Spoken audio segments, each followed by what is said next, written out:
నమస్తే. శ్రీ గురుభ్యో నమః. శ్రీమాత్రే నమః. ఆదిత్యాయ చ సోమాయ మంగళాయ బుధాయ గురు శుక్ర శనిభ్యే రాహవే కేతవే నమః. ప్రస్తుతం మనం డిసెంబర్ మాసంలోకి వచ్చాం. ఈ డిసెంబర్ మాసంలో మనం సహజంగానే ప్రతి మాస ఫలితాలు, పక్ష ఫలితాలు, వార ఫలితాలు చెప్పుకుంటూ ఉంటాం. కానీ కొన్నిసార్లు గ్రహాల యొక్క మార్పు అనేటువంటిది గతులు మారుతూ ఉంటాయి. గతులు మారడం అంటే ఉన్నటువంటి స్థానం నుండి వక్రగతిలో వెనక్కి వెళ్ళడం, ఉన్నటువంటి స్థితి నుండి అప్పటికే ఆ గ్రహాలు ఉన్నటువంటి స్థానాలు ఉచ్చస్థిత, నీచస్థిత ఇవన్నీ కూడా రకరకాలుగా ఉండడం వల్ల ఇలా మార్పు చెందినప్పుడు కొన్ని రకాలైనటువంటి ఫలితాలైతే ఉంటాయి.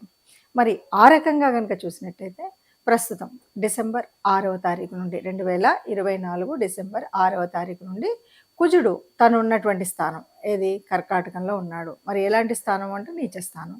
నీచ పొందినటువంటి కుజుడు ఇప్పుడు మళ్ళీ వక్ర గతిని పొందేటువంటి పరిస్థితి. ఈ కాలం అంతా కూడా ఎప్పటి వరకు ఉంటుంది అంటే ఫిబ్రవరి 24 తారీఖు 2025 వరకు ఈ వక్ర స్థితి ఉంటుంది. అంటే అక్కడ మిథునంలో ఉంటాడు.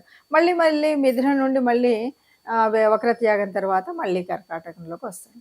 ఇలా ఏ గ్రహమైనా అంటే కుజుడి యొక్క గమనం మనకు తెలుసు దాదాపు 45 రోజులు. అలాంటి కుజుడి గమనం ముందుకు వచ్చి వెనక్కి వచ్చి అక్కడక్కడే తారసపడుతున్నట్టుగా మనకు గత కొంతకాలంగా చూస్తూ ఉన్నాం. మరి ఇలాంటి పరిస్థితుల్లో అసలు ఎలాంటి ఫలితాలు వస్తాయి అంటే ముందుగా మనం కుజుడిని చూడాలి. కుజుడిని చూసినట్టయితే కుజుడు అంటే మనకు తెలుసు భూమి పుత్రుడు. కుజుడు ఒక సిస్టమాటిక్ ప్లానెట్, క్రమశిక్షణకు మారిపోయారు, ఒక సైన్యాధ్యక్షుడు అని మనము ఆ గ్రహాల యొక్క కుటుంబంలో చెప్తాం. ఏదైనా సరే ఒక వారియర్. కాకపోతే అనువుకాని సమయంలో కోపం వస్తుంది, అనువైనటువంటి సమయంలో ఒక సరి అయినటువంటి ఆలోచన శక్తి ఉంటుంది.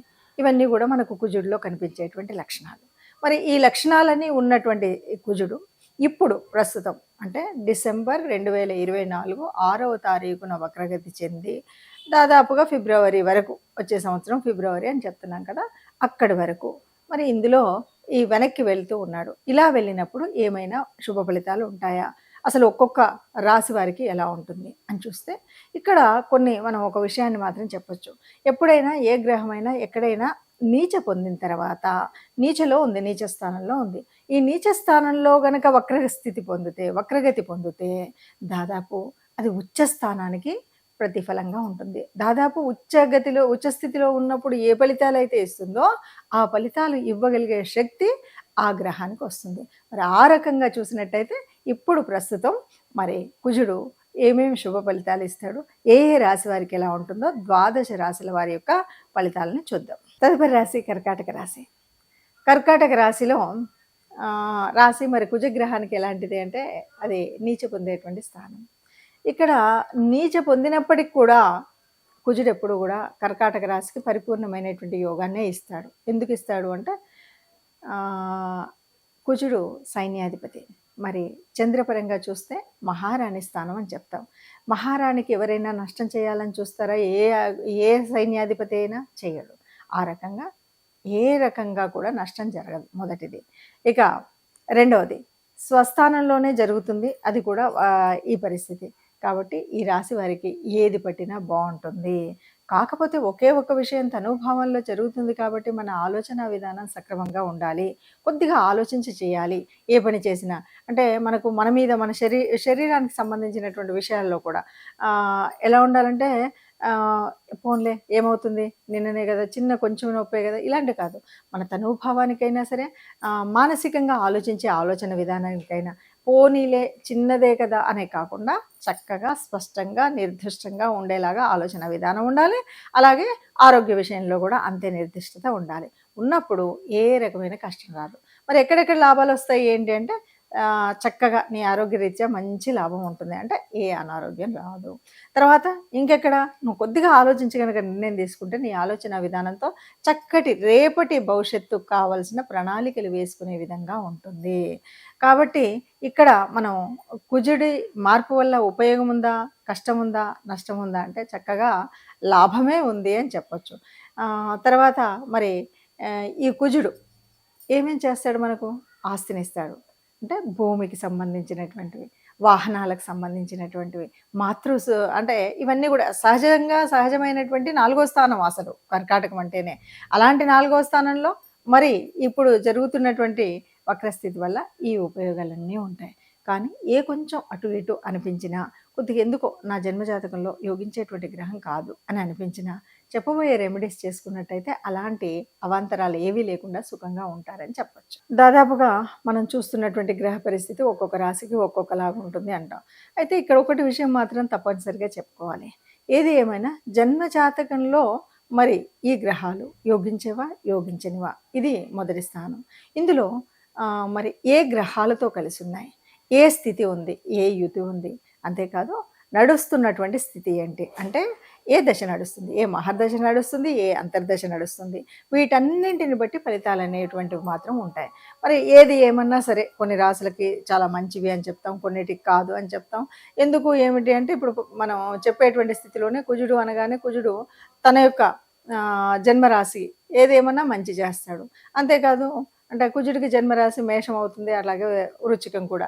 అంతేకాదు మనం కుజుడిని ఓ మాట చెప్తూ ఉంటాం. ఎలా చెప్తామంటే కుజుడు అనేటువంటి వాడు సైన్యాధిపతి. సైన్యాధిపతి ఎప్పుడూ కూడా రాజుకు రాణికి మంచి చేస్తాడు తప్ప ఎక్కడా చెడు చేయడు. ఆ రకంగా కర్కాటక సింహరాశులకు ఓ మంచి చేసేటువంటి వాడు. ఇలా మనకు ఆయన యొక్క స్థితిని బట్టి ఉంటుంది కుజుడు. కుజుడుకి ఉచ్చస్థానం అంటే మకరంలో ఉచ్చ పొందుతాడు.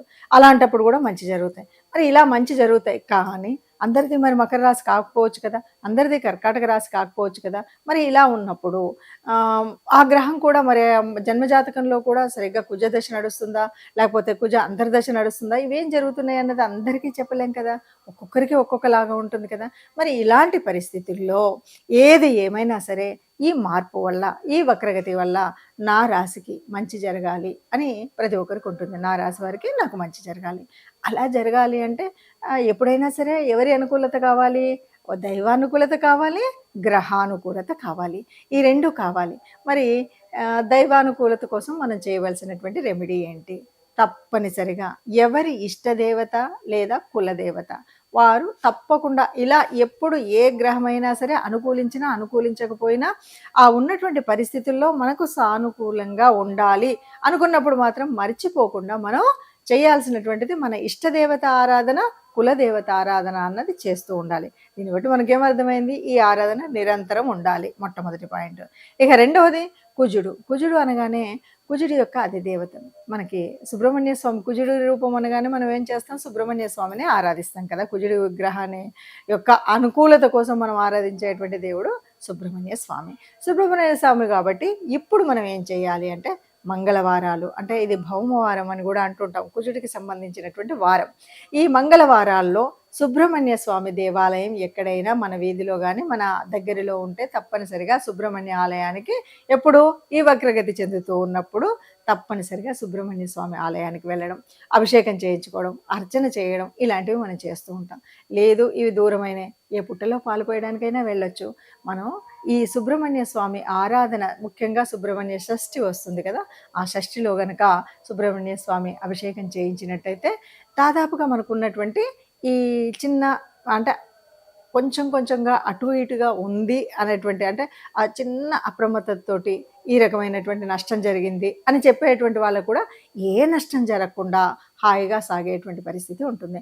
అందువల్ల సుబ్రహ్మణ్య షష్ఠి రోజు కానీ లేదు మీకు వీలైనప్పుడు ప్రతి మంగళవారం కానీ గుడికి వెళ్ళడం, ఆరాధించడం చేయండి. దీంతోపాటు మీకు నవగ్రహాల్లో ఉన్నటువంటి మరి కుజ స్తోత్రం వీలైనప్పుడు చదువుకోండి. లేదు ఆ చాంటింగ్ అనేది నిరంతరం చేయొచ్చు. ఇవేవి రావండి, ఇవేవి తెలియదండి, సుబ్రహ్మణ్య స్వామిది ఆలయం దూరంగా ఉంది అని అనుకునేటువంటి వాళ్ళు తప్పనిసరిగా రెమెడీ కావాలి అంటే ఇంకొక పని కూడా చేయొచ్చు. విష్ణు సంబంధితమైనటువంటి దేవతల్లో ముఖ్యంగా నారసింహస్వామి యొక్క కథను ఆలకించడం కానీ, అంటే అవతారఘట్టాన్ని కనుక మనం వినడం ఇలాంటిది కనుక చేసిన, ఇవేవి కూడా లేదు నాకు ఇంకా ఏమీ రాదు అంటే విష్ణు సహస్రాన్ని వినండి, భక్తి శ్రద్ధలతో వినండి, ఎక్కడికి వెళ్ళినా వినండి, నిరంతరం విష్ణువుని ప్రార్థనలో ఒక తలంపుగా తలవండి. మనకు ఉన్నటువంటి ఏ రకమైన అంటే గ్రహరీత్యా మారుతున్నటువంటి స్థితి రీత్యా మీకున్నటువంటి మీ రాశి రీత్యా ఏదైనా చిన్న అపాయాలో లేకపోతే చిన్న ఒడదొడుకులో వచ్చేటువంటి పరిస్థితి ఉంటే ఆ పరిస్థితి నుండి కాపాడగలుగుతుంది. కాబట్టి వీలైనంత వరకు కూడా ఈ రెమెడీని చేయండి. అందరూ సుఖంగా ఉండాలి. అందులో మనం ఉండాలి. సర్వే జన సుఖినో భవంతు.